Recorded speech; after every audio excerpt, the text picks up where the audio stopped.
Today I think we have heard about two views. One is the damage accumulation, which I think Aubrey represents very well. And then next to him is David James, who represents the hyperfunction theory. And I think that's a very interesting subject for this debate, because the goal of this debate is to look at what the causes of aging are. So I think I will give the word first maybe to Aubrey to tell us why hyperfunction is maybe wrong, or why damage is more important. And then I will give the word to David for a response. Anyone would think I had a bit of a reputation for being a bruiser. Well, actually, I wouldn't want to go quite as far as Stanley's encouraging me to go. I think the furthest I would go in relation to the debate between the damage accumulation family of theories of aging and other theories is to say that it's probably reasonable to start with the damage accumulation model as the default, and the onus is on proponents of other theories to justify them. And the reason I would say that is simply that we know that damage does accumulate and that it's bad for you in the end. It's eventually bad for you. So I don't think anyone's really proposing, whatever their preferred model may be, that damage accumulation is absent as, it makes no contribution to aging. The question then is, does it essentially make all the contribution?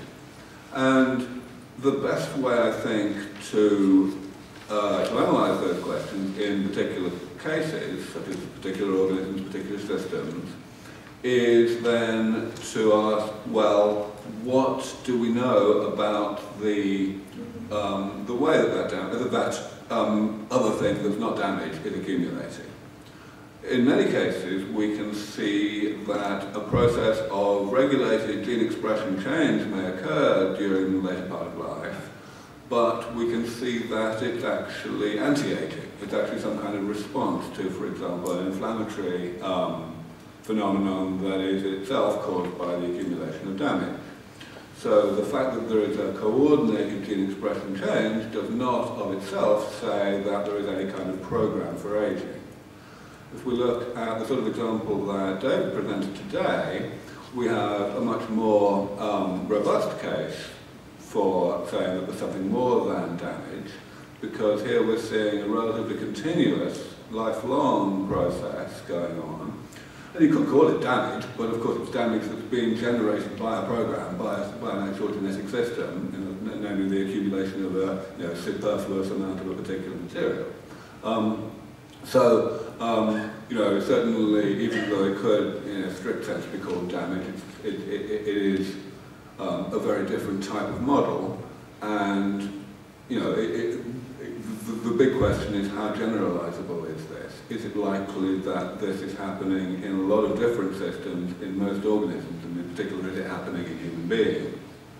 I think it's going to be a long time before we get good enough at systematically analyzing the genes and their consequences that underlie these phenomena, to be able to definitively say whether these things are, in a particular case, whether something like this is happening because of evolutionary neglect to turn the program off, or whether it's happening because of some, say, response to minimize some non-genetic aging effect, some genuinely damage accumulation effect, or for some other reason. So, that's really the furthest I would go. I would certainly not say that it's obviously all damage.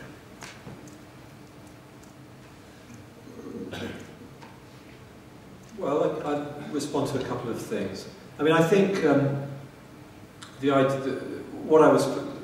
theory that as I was presenting it, I wasn't intending to say the damage theory is wrong. What I was rather wanting to say was, here's an interesting theory that could be right, and perhaps the damage theory is wrong. So that's pretty much exactly where I stand with this new theory. I think what I find interesting is to look at, take this new theory and kind of road test it. And there's a lot of issues where one would say, well, but if if this is the theory, then how would you explain X and Y? I think a good example of that would be something like cancer, which is clearly originates from molecular damage, no doubt about that. I think that the issue, but one of the issues that you raised there, which is very important, is the question of also generalizability. So I emphasized in my talk that I'm working on C. elegans, and certainly my suspicion is that C. elegans may be an organism where the primary cause of aging is really not molecular damage. And here I think there's often a semantic issue about what is damage and what isn't everything damage in the end and so on. I think the issue here is, the question is, what is the primary cause of aging? Where does aging actually begin? What are the first causes? And in the Blagosklony essays, he's very clear about this. He says, well, there's absolutely no doubt whatsoever that aging, especially the terminal stages, involve massive damage. And it's also clearly true that functioning, youthful organisms do accumulate damage. The question is whether this early accumulated damage plays any major causal role. He argues that it probably doesn't. And that this massive damage that you see at the end, molecular damage, is secondary to the primary causes. I think that the place where the damage theory, as far as I can see, is most aligned is particularly with DNA damage, and perhaps particularly associated with tissues where there's a lot of dividing cells. However, in the case of cancer, and this is something I've kind of chewed over with Blagosklony, I mean, one model of cancer is that the primary cause of cancer is, of course, DNA damage, but many tumorous, cancerous, precancerous cells essentially sit in the tissues for long, long periods without actually growing. And the issue is, in terms of aging, is why do old people suddenly have lots and lots of cancer, and people have relatively little, or people get lots? Is that because of, the old theory is that it's ongoing, it's just as a result of continuous multiple hits to the genome. But the secondary theory is that the sort of tissue microenvironment in older people changes, so that those cells that are sitting there rather harmlessly suddenly start to proliferate as a result of aging. So by that view, in a way, the DNA damage is largely a kind of a prerequisite for cancer. But actually, the aging process itself is what's actually making those cells from changing them from something harmless to something that can kill you. So I think that's all. Okay, so can I perhaps add a little thing to that? Because I think both theories have their merit, of course, and I think they should work more together. For example, that Blagosklony's theory of this hyperfunction of the cells that causes on the long term also molecular damage, of course.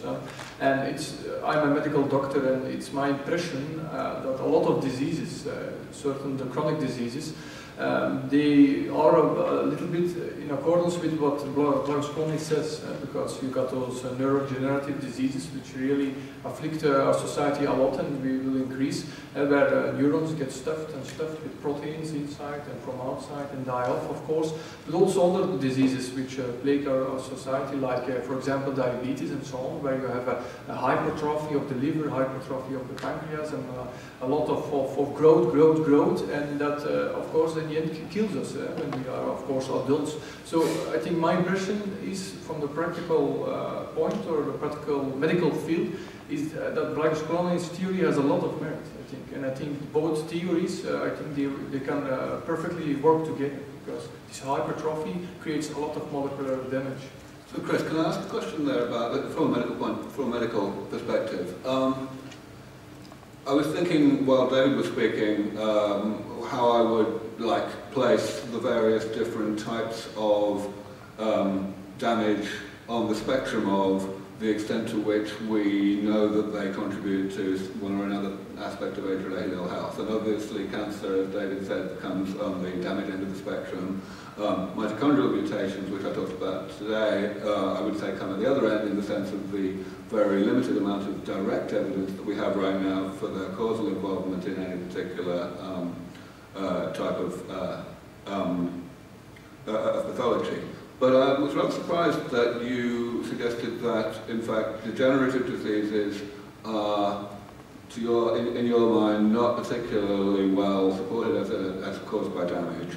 The first thing that springs to mind is cardiovascular disease, which I think we can pretty confidently say is caused ultimately by the accumulation of oxidized cholesterol in macrophages of the artery wall, which then turn to foam cells and cause inflammatory signals and so on and so forth.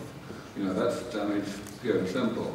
I think in neurodegeneration the situation is more complicated. Certainly there's a lot of controversy, as David referred to earlier, with regard to the causal role of aggregates in certain of the neurodegenerative diseases, especially Alzheimer's disease.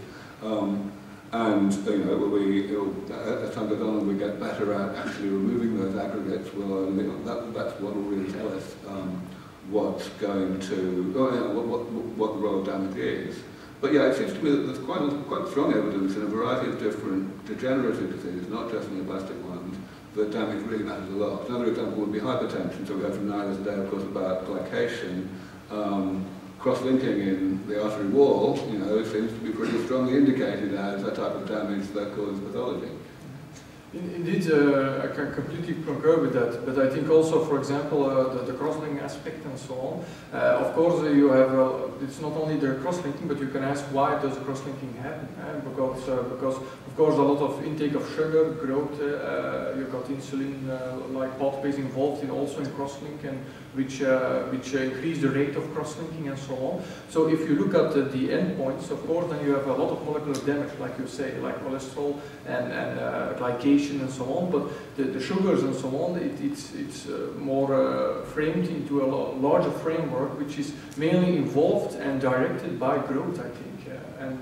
Therefore, of course, I think you have this growth aspect, which later on creates, of course, molecular damage. And I believe in both theories, of course. It's not that I say that one theory is less important than the other one. I think they can coincide perfectly together. So. Well, indeed, I myself am starting to get convinced that aging is really caused by both the things, the damage and a kind of hyperfunction, which I actually prefer to call more dysregulation, really. Dysregulation of normal pathways of development or other pathways that get dysregulated over time and which eventually result in hypertrophy and other problems. Okay, I give the word to Diana. I think there's a lot of crosstalk also between the two theories, and actually I think also, for example, this hypertrophy, like in the case that it's being caused by senescent cells, I mean there's damage which causes cells to senesce, right? So the primary trigger would be damage in that case. And also, for example, there can be downregulation of growth hormone pathways in response to damage. And actually, this is also what we see in aging, right? I mean, when humans age, they do regulate the growth hormone axis. You do see a general downregulation of what Martijn called the survival response. You also see it in natural aging, right? So I guess they are not mutually exclusive, and there's a lot of crosstalk between the two. Indeed, and I also think that the damage, it implicates like it's inevitable a little bit. It occurs if you give it enough time, a biological organism will be damaged eventually.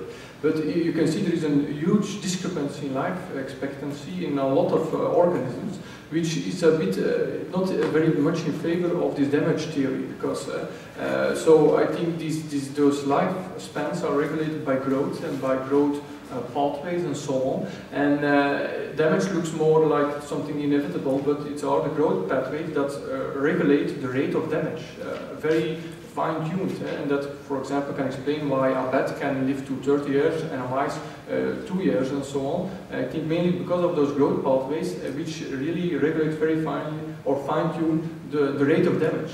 Well, actually, that brings up what could be viewed as a weakness in the developmental theory, the hyperfunction theory. Because, of course, what we do see in the vertebrate world is that those organisms which have indeterminate growth, which continue to get bigger throughout adulthood, tend to have a significantly longer lifespan than those that have a fixed size in adulthood. And other things being equal, like size and, you know, whether they're warm-blooded and so on. Now that would imply, I think, that would at least initially argue in favour of a damage type mechanism, because, of course, growth dilutes away damage and has the opportunity to select away genetic damage. Whereas conversely, if growth is continuing to occur, then one would expect that one would have more of a hyperfunction problem. But then I guess from the opposite perspective, one could say that maybe the problem is actually some kind of tension between growth pathways that are still not quite turned off, at the same time as an overall growth pathway, a global whole body one that has been turned off. And that, I think, that actually takes us to another dimension of all of this, which is the tension that exists between different anti-aging pathways. We know, I think there's a general consensus within gerontology that a lot of what we do, a lot of what the body does to downregulate growth pathways and regenerative pathways is as one or another type of defense against cancer. In other words, that there's some kind of tension between the necessity to stave off cancer and the necessity to stave off everything else, or the degenerative problems. So it could be that the best way to elucidate whether a particular phenomenon that we see in aging is ultimately just boring non-genetic damage accumulation, or whether it's some kind of hyperfunction type phenomenon, is to view it in the context of how it fits into this tension between anti-aging pathways.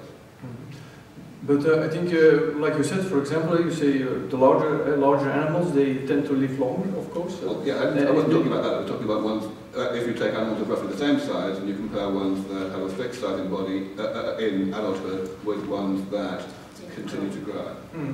Of course, yes, because we see indeed for species, the larger species, also of the larger average lifespan, but we see between inside species, of course, then, for example, larger dogs live to tend less longer than smaller dogs, which of course contradicts a bit what the damage theory emphasizes the importance of the growth or Blagojskonis theory. And another aspect of cancer, and they say we speak of cancer as a disease of aging, but it's very interesting about cancer is that the risk when you are 70 years old to get cancer decreases, of course, while other diseases like neurodegenerative diseases or incidence of diabetes that continues to grow, and that gives me the impression that, like example, neurodegenerative diseases are really aging-related diseases, and cancer is a bit of a special exception. That's at least my impression. No question. Maybe we can give Diana a minute or so if she wants to say something, and then we can go over the questions from the public. I don't know, but you have at the least to say so. I don't have anything urgent to add, so I will... Okay, then we go to the public, and Roy was the first person to put up his hand, so...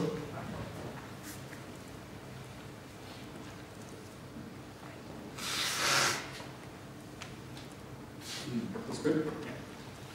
Hi, thank you for this interesting debate. I'm not really going for one theory or the other, but I'm just finding a problem with the hypertrophy issue.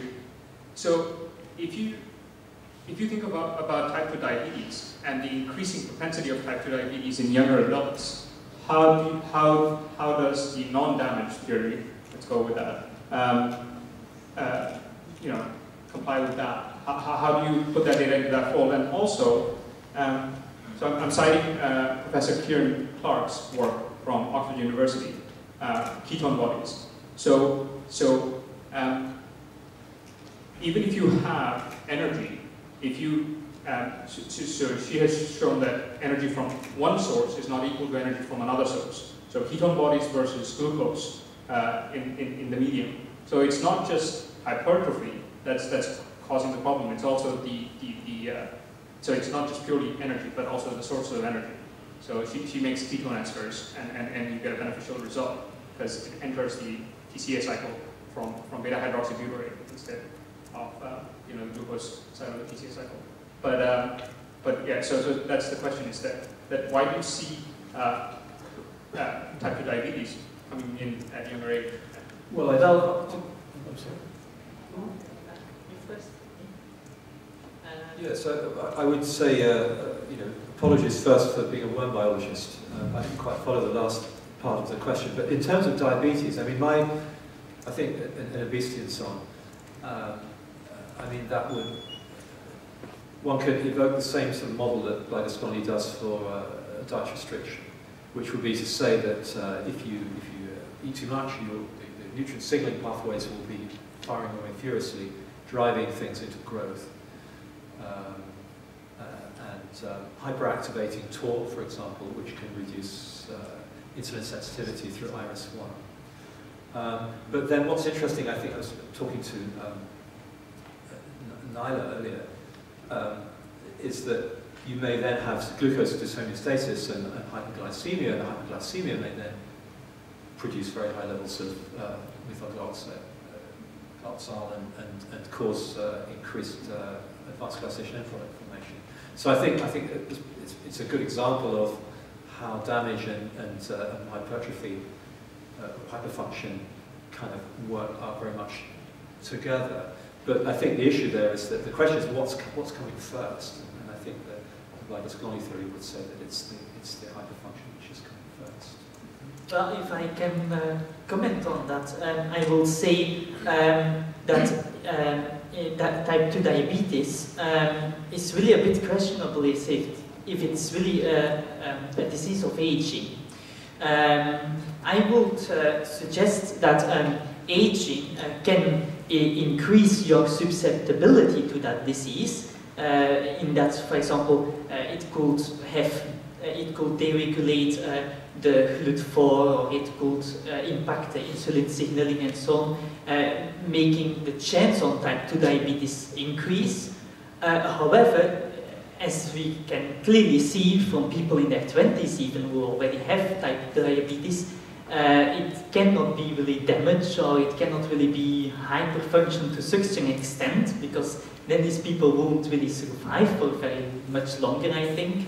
So I would suggest that aging increases only the risk on type 2 diabetes, and it's not really the main cause. It seems to be obesity and the damaging effects, essentially, of obesity. And then you can reverse also, you can, if you do surgical removal of fat tissue, you significantly improve insulin sensitivity. So you've reversed the problem, essentially. And that clearly shows it's just the presence of the fat tissue there that is really the main problem, or maybe even the metabolic state of the fat tissue, and not as much the amount of it. I should even add that.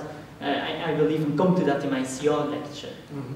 Okay, indeed, and I think to come back to your question, you asked why there is so much diabetes, and what about how the energy from which source it should come. But I think very important in this question is not so much from which source the energy comes, which is also important, but how the energy is delivered to the body. Because, for example, I think one of the very important reasons why there is such an increase in diabetes type 2 in the West, in Western civilization, is of course because we have a lot of food with a very high glycemic index, very high glycemic load. And of course this causes very high sugar peaks in your body, insulin peaks, which drives growth and makes your body very susceptible to aging. I think diabetes is a primary example of all the buttons for growth pressed in, or all the levers activated for growth, which makes your body very vulnerable for aging.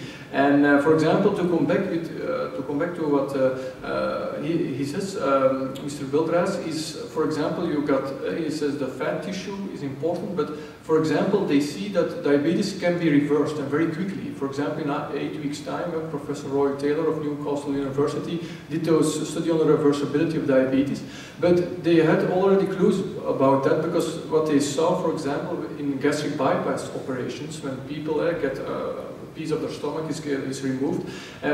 They saw only a week after this operation, those people, they had a normalization of blood sugar and so on, and less insulin resistance and so on. So it was very amazing. Already a week after this operation, and those people hadn't even had the time to lose weight. So they had all the fat tissue still in their body, even the abdominal visceral fat, which is of course not good. But they hadn't the time to lose that fat, but they had a much better blood sugar profile, because they hadn't those high insulin peaks by eating food with a very high glycemic index. And of course, if you give people, like in the Newcastle study, for example, a lot of mainly vegetable-based diet, then you see that you have in 8 weeks time, 8 weeks time, complete reversal of the disease with the normalization of pancreas function, beta cell function, and triglycerides in the blood, which are 5 times slower, and so on. So very interesting, because also as a medical doctor, you are learned at the university, once diabetes, always diabetes type 2, but it can be reversed. But of course, the way the energy is delivered to you is also very important. They were only given 600 calories. Indeed, of course, because there was a very strict diet, mainly vegetable-based and very few calories, but that is what my main point. The way the calories are delivered with very low glycemic index and so on caused major improvements of their metabolism. So tomorrow I will come into more detail in what Chris just said. So Chris clearly remarked, and this is actually what spotted my interest, is the gastric bypass operation, and that the fat tissue was not reversed, and that made me believe that it's really not the fat tissue amount in itself, but the metabolic state of that fat tissue. And I will come to that tomorrow in my presentation. Just a general question. Sorry, just a general question has been really bothering me. As you said, Sven, it's actually all comes down to regulation and balance, things not being too much or too little and interacting in the right way. So in terms of growth, both hyperfunction and hypofunction can be dangerous, and in terms of damage, the same substance can be destructive or stimulator or hormetic. Depends on the amount, depending on the amount. So basically my question, I don't know if there is an answer, how do we know if something is too much or too little? How do we establish the balance? Well, I mean, in terms of the hyperfunction theory, one issue is what it's trying to explain.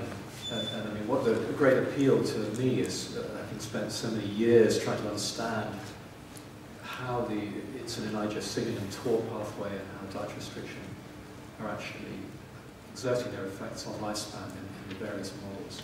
So what this would seem to be saying, the fact that you knock down flux through the insulin signaling or TOR pathway at the extent of lifespan is telling us that the evolved sort of natural levels are actually overly high for longevity assurance, so that one has to bring it down. Then I was first with a question, and then we still have a question. Before I go, I have to just leave actually. So I would like to just. yes. I have to just. I'll be next. Okay. Well, it's a very nice theories both, but it is such a complex system that we can't rule one in and the other one out. You were talking about bariatric surgery and the glucose level coming down, but then again, these people who were having healthy food, fruit and vegetable, which I've been talking about, if anybody was listening, that I don't know what comes first. Is it the damage or is it the dysregulation of the system? Because in physiological system, there is so many level of control. If one fails, the other one kicks in. So it's really the control of these levels, or the machinery goes first, then the protein damage comes and whatever. So that's all I wanted to say. So it is really a complex system, and I think you need a week to debate on that. Thank you very much. I have to go plane to catch. Thank you for inviting me. Goodbye, Nela. It was a very good lecture. Thank you very much for coming. Thank you. Okay, so the question is, of course, we all see that damage aggregation is still there, and perhaps they might work together, but if there is an independent role of hyperfunction, is there anybody going to map independent influence of hyperfunction? Because I'm not totally convinced with this near-degenerative disease example. Are there really processes which are caused, aging processes or diseases which are aging diseases which are caused with hyperfunction? And is there anybody going to map that? And secondly, what does it add in terms of prevention and intervention? it is nice to see theoretically, but we want to be able to treat it at least with time. So, is there anybody? I don't think the intervention question is all that difficult to answer, because if we take, well actually let's just use David's example that he spoke about in his talk, because it's a nice, simple, explicit one. You've got this particular material that is accumulating to damaging levels. It's yoke material.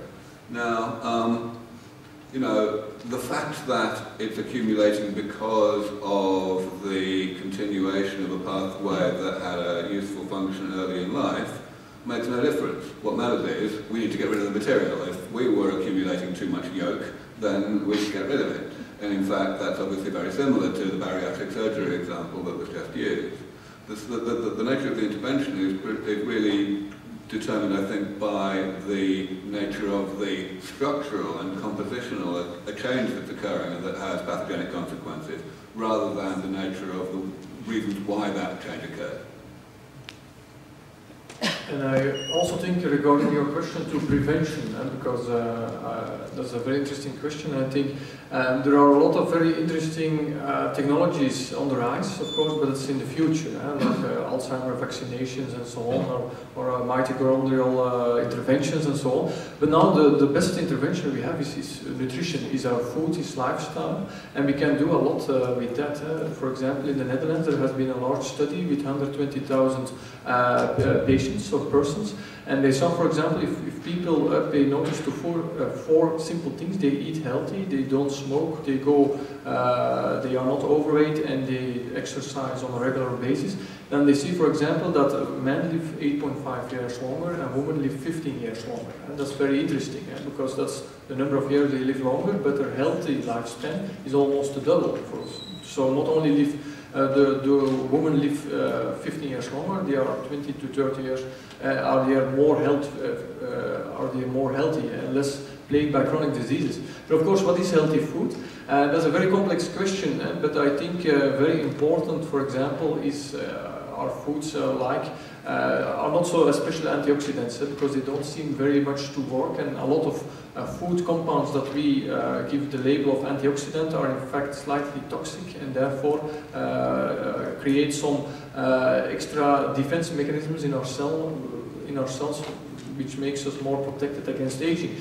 But of course, fruits, vegetables, and not too much things that cause high blood sugar peaks, like potatoes, or even rice and pasta and bread, are also important. For example, the University of Harvard has even placed potatoes in the forbidden top of its food triangle, next to soda and candy, so potatoes. So because it causes high sugar peaks, which are not very healthy on the long term. So I think nutrition and lifestyle intervention is of course the best option we have now, and I think the medical doctors should be more educated in this topic, so that they can instruct their patients in a better way, because there is a lot of work to do.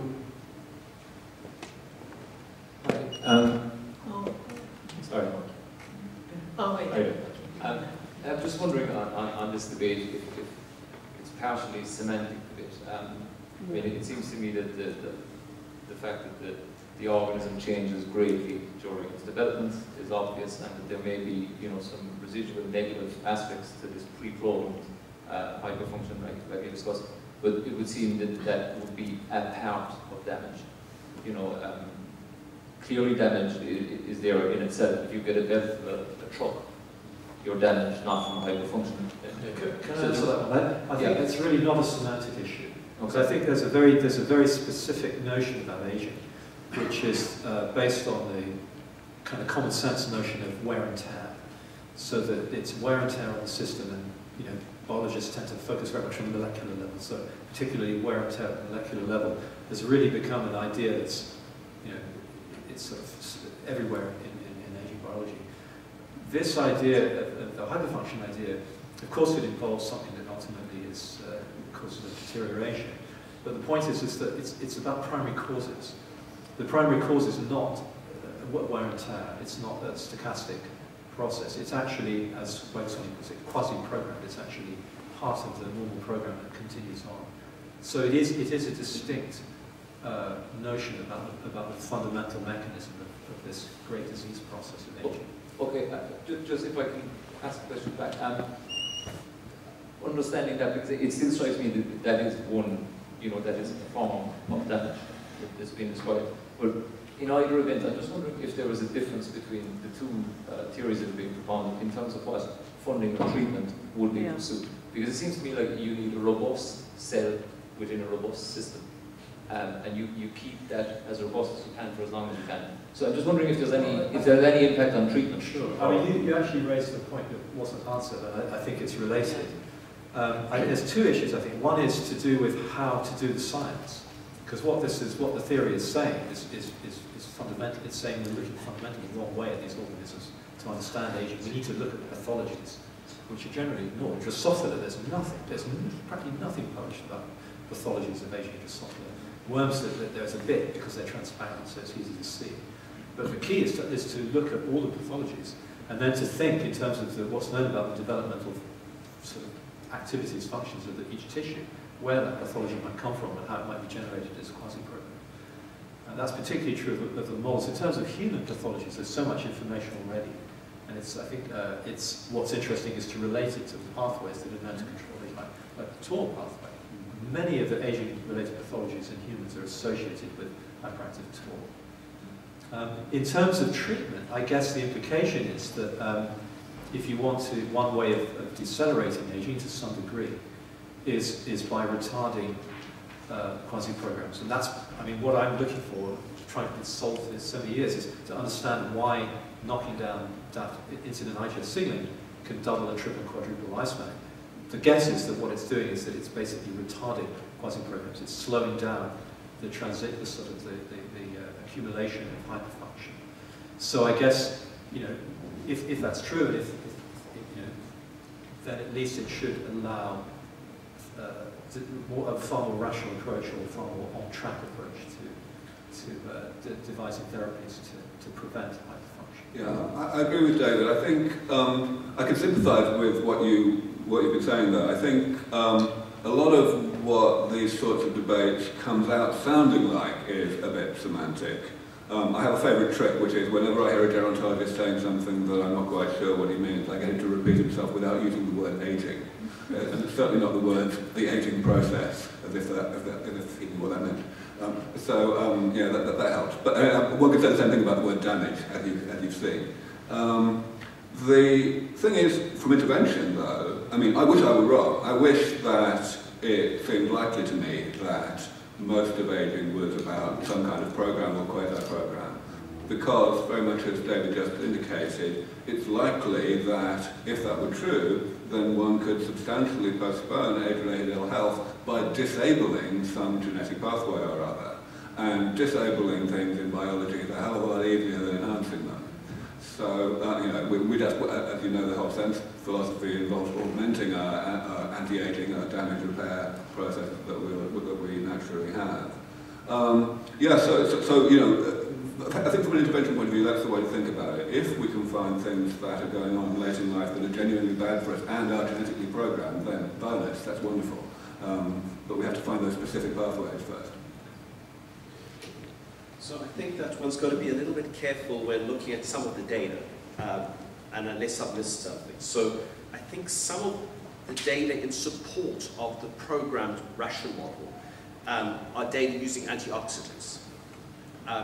Now, the problem with using antioxidants, if one's hypothesis is that reactive oxygen species are present in excess and are damaging things in the cell that cause aging, and I'll come to the problem with the word aging at the end of my little spiel here. But let's say that's your hypothesis. As it happens, I think it's correct. Okay? But the problem with using antioxidants is that you don't return the reactive oxygen species to the physiological levels. You squelch them. Okay? And when you squelch them, you muck up a whole lot of key signaling pathways in the cell. Okay, so we've done experiments in Drosophila and mice where we've used high levels of antioxidants. They block autophagy, characterize the pathway, in fact get hyperactivation of mTOR sometimes. And one of the problems, if you take a Huntington's fly and you cross it to a fly overexpressing either SOD1 or SOD2, you actually exacerbate the phenotype. Okay, So, because of the autophagy. So the problem, the experiment's very difficult to do properly, okay, because you cause damage by squelching the reactive oxygen species. So that's my first comment. I don't know how one's going to get around it, but that's a problem. The second problem is actually, I believe, David's data. Okay, so what he's showing in C. elegans is very compelling. Okay, the question is, and I also believe that the theory that it's evolutionarily selected for. So you actually increase the chance of passing on the genes, and they die a little bit. Doesn't matter if you've already done the job, you've done it. I mean, that's the meaning of life. That's Darwin, actually. So I'm not that fussed about it. I believe it. The question is, how applicable is that to human situations? Now, my concern, and maybe David can answer this, but I suspect that the number of cell divisions that occur in a C. elegans in a 2-week lifespan is not a hell of a lot different to what would occur in a human in a 2-week lifespan. So I think it's a very different scenario. The third point I want to make is that I think that both theories are probably... The third point that I want to make is I think that both things are right. And I think that we shouldn't be having a debate. We should be trying to understand. Okay? And I tell you why I think both things are right. Because I think that talking about aging as if it's one thing is just getting ourselves into trouble here. We are humans, okay? Some of us are going to die because we get dementia. In fact, a lot of us are going to die of some form of dementia. Some of us are going to get cancers. Some of us are going to avoid both of those terrible things and have heart attacks. And some of us might just die of old age. There are not that many people who just die of old age, so to speak. Okay, so, and I think that the biology of these processes has some similarities, but has a lot of differences. Okay, so I think, as an example, that David's model of the too much switched on is probably very important in cancers. Okay, but it might not be that important, and it's probably important in cardiac hypertrophy as well. Okay, but it might not be that important in certain other contexts. And I think that these things are all playing with each other. And I think the challenge is not to debate here, is to actually go back and try to take the very valuable data from all these different systems and then try to explore them in different disease subgroups which affect humans and try to understand the basic biology so we can then see if we can find tractable therapeutic strategies. I mean, all I can say is I actually totally agree with all of that, and particularly the work trying to test the free radical theory, the oxidative damage theory, by manipulating, defenses and whatnot. So much of it is horrible. It's horrible. It's very, very difficult to interpret the data. There's an awful lot of negative data where you don't see an effect and you don't know why, and also sort of negative positive data where you get a result and it's actually misleading. I mean, we had worms where we were overexpressing the cytosolic SOD, for example, that were long-lived. Okay, so maybe there is some evidence here. When we studied it further, we found the worms were filled with damage. And actually the longevity was the result of activation of FOXO. So it wasn't at all supporting the theory as we thought. There's lots of horrible things there. And yes, I do think that there's a good case at the moment that maybe C. elegans' aging is very, very much to do with hyperfunction. And I think that's exactly right. I think what one wants to do is to try and learn lessons from this, particularly to break out from the sort of monopoly or hegemony, if you like, of the damage maintenance theory. I think that's the beauty of this. I think that's the lesson. That it's one of multiple theories. Wouldn't the answer then to some extent be that if we look at the intrinsic cascade or other nutrient sensing programs, to some extent they do boost the antioxidant defense systems, right? These are targets of the FOXOs, for example. Yes, they do. But there are also a lot of other targets. So this is not exclusively via the boosting of DNA repair or antioxidant defense. It's a concerted response, and there are many other aspects that are also being boosted. This is one of the puzzles at the moment in the worm, is that the insulin IGF pathway controls a lot of stress response. But the question is whether that's relevant. It may actually not be relevant. It may be a red herring, quite possibly, because the pathway is controlling a number of things related to survival. And the stress responses is to do with acute survival. And the effects on longevity may have nothing to do with the stress response. I think that's a possibility. Okay, I have a question for Aubrey and for David. The first one is, imagine a cell in a stressful condition where it has to employ all of its machinery in order to cope with certain stress. and instead of being able to do it, it still runs some unnecessary plan for growth. Is there a place in the engine research also for this place to study what still could help the cell core? You mean make these resources available for the cell? And second question for David, the theory of dysregulation of hypertrophism. So you say that there are still processes running in elderly people. If we talk about human, elderly people which ran in the younger ages. Is there any opposite evidence of processes in younger people that shut down in the elderly, which are beneficial? You understand what I mean? Okay, well, I'm not 100% sure I understood your first question, so correct me if I'm wrong.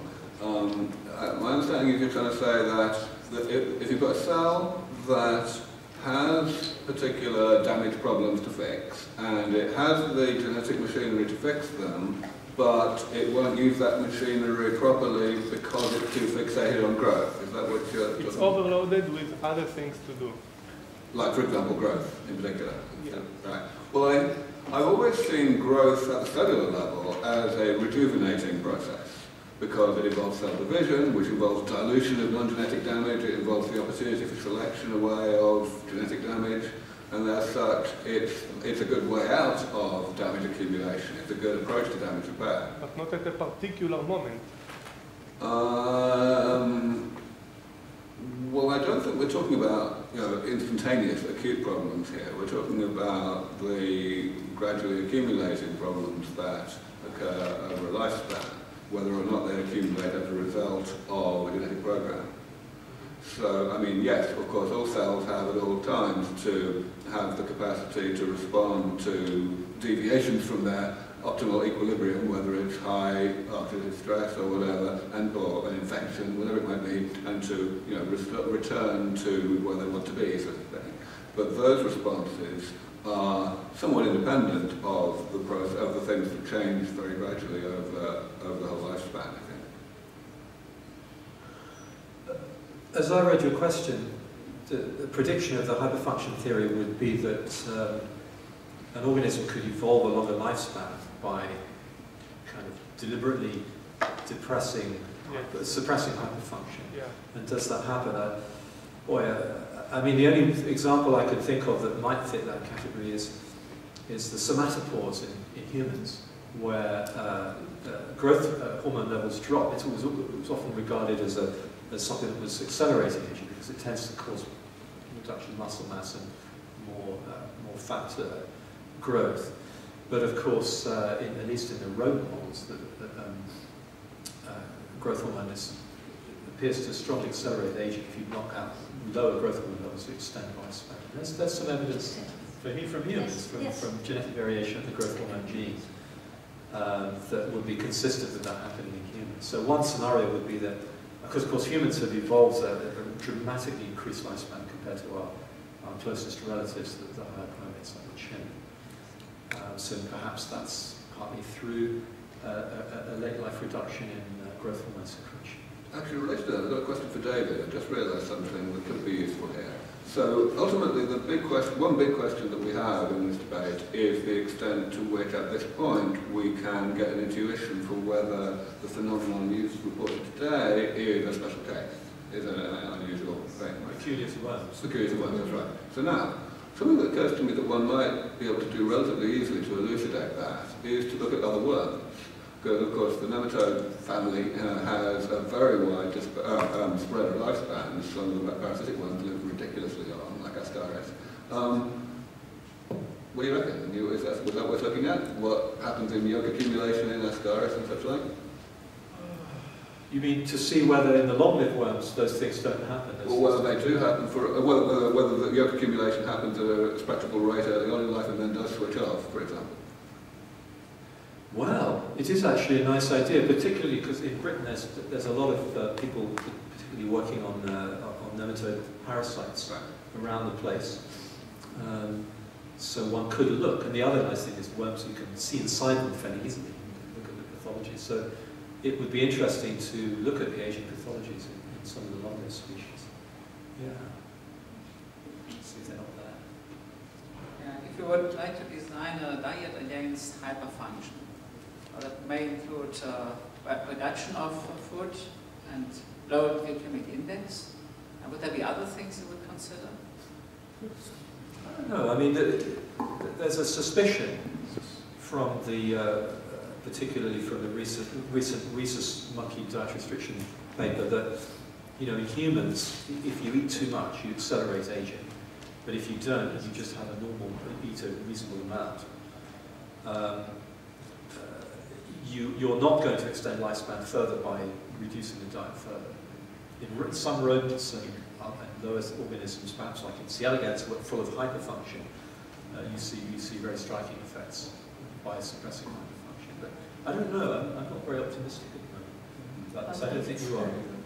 Well, personally, I think a diet has a lot of potential. Of course, it's very difficult to increase maximum lifespan because that's mainly genetically determined, but via diet you can drastically increase your average lifespan. And that will be like you proposed a low glycemic index diet, for example, but also with, for example, fruits and vegetables. They contain flavonoids and other compounds which activate certain protective pathways like NRF2, or can inhibit the TOR pathway and so on. So, of course, you won't get amazing results by that, but if you eat healthy and you eat foods with a low glycemic index, which contain a lot of flavonoids and so on, you can do a lot. For example, cacao, studies have shown it has a very good influence on your insulin sensitivity. So, for example, even in pre-diabetes patients who eat a lot of dark chocolate with 70% cacao, they double their insulin sensitivity, for example. So, for example, cacao can also delay cognitive aging a little bit, according also to a recent study, and it can reduce your risk of a heart attack with 37%, according to a meta-review in the British Medical Journal, with 114,000 patients. So there is a lot of potential with food, but of course, like I said, you can't do miracles with it. So you can increase your average lifespan because you interfere with those growth pathways and so on. But your maximum lifespan, to change that is very difficult, perhaps via caloric restriction. But like Professor James said, a recent study in Nature showed no effect of calorie restriction. But that's not, to me, that's not very amazing because the control group in this study, they couldn't eat as much as they wanted. They also got a restricted diet with a fixed amount of calories. And of course, we humans, we can eat until we aren't hungry anymore. But those control group couldn't do that. And that also explains why, for example, in the science study on caloric restriction, we saw that there was a tremendous, we saw huge effects, but we also saw the control group, they could eat as much as they wanted. And we saw in the science study that the control group, 40% of the old monkeys had diabetes, for example, but in the nature group, there are almost no monkeys in the control group got diabetes or were overweight because they had a fixed amount of calories. So they were also a little bit under caloric restriction. So perhaps that can explain why the nature study didn't show any effect, contrary to the science study. One small follow-up question. Could you imagine people on rapamycin looking for biomarkers, profiles, and then you could try to find nutrition that mimics that profile? Is anybody doing that, or would that make sense at all? So to try to find nutritional supplements or supplements that are mimicking rapamycin. Well, there's a lot in common between the gene expression and profile changes seen across all of these things that interfere with the insulin IGF pathway, the TOR pathway, even the sirtuin pathway. Exactly which of those things matter more and which of them matter less is, shall we say, not very well understood. Okay, then the last very quick question, and then we have to end. I was thinking about the larongorphs. they are supposed to live longer than most other people and they have strikingly low rates of cancers. For example, studies have been done with several hundreds of Laurent followed over more than 2 decades, I think, and not a single case of cancer has been demonstrated in them. But that's, you can compare it. 1 in 2 men get cancer, 1 in 3 men die of cancer. I think the number is something like that. But what will happen if we took a person who's fully developed and with help of different drugs suppressed their IGF-1 levels and so on, to that level? Could we end the cancer epidemic that way, and could we get some more years to it? We'd have to try. Yeah. I mean, to my knowledge, those dwarfs are not long-lived, but they do show signs that they may be aging more slowly. But that's rather similar to the original observations on the Ames dwarf, was originally thought to be short-lived until the husbandry was kind of right to show the longevity. So I think there's quite a lot of deaths from alcoholism, from seizures among those. Accidents. Accidents. Yeah. I know that, for example, in the lab of Professor Bartke, who's working with the Ames dwarf, they are also testing whether, giving growth hormone only for, let's say, a week early in life would be enough to prevent the beneficial effects. So I think it's a testable hypothesis that maybe a short-term treatment. Okay, I think we have to close the day here. It was a really good day. I think we had very well lectures, a lot of good speakers. It was very interesting. We had a very good debate, I think. There were many interesting questions, so thank you very much to all of the speakers, to the audience who asked questions, and so thank you very much. Just